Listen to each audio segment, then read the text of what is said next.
नदी जलर रंग पलटिला कला मरी भासिले हजार हजार माछ। प्रदूषित होइछि कामेंग नदीर जल। एही कारणରୁ जलर रंग कला होई सहजरे हजार हजार माछ नदी रे मरी भासुछंती। ଏହି ଘଟଣାକୁ ନେଇ କେवल खबर सामना को आसिनी बरं नदी जलर रंग कला हेबा वीडियो मध्य भाइराल होइछि।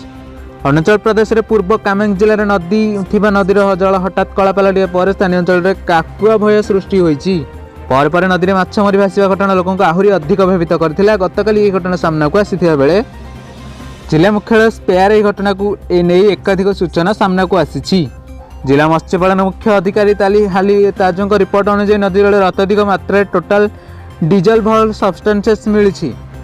टीडीएस अत्यधिक मात्रा जल ऑक्सीजन अभाव सृष्टि करते कारण हजार हजार माछ मरी भासुंट। साधारणतः नदी जल प्रति लिटर पिछा 300 ରୁ 1200 मिलीग्रा टीडीएस रहा कथा हेले सत्य तमुना प्रति लिटर पिछा जल 6.800 मिलीग्रा टीडीएस ठाब होइछे। भली आपतकालीन स्थिति नदी जल को पीवा माछ धरिबा खाइबाकू स्थानीय प्रशासन बारण करिछि।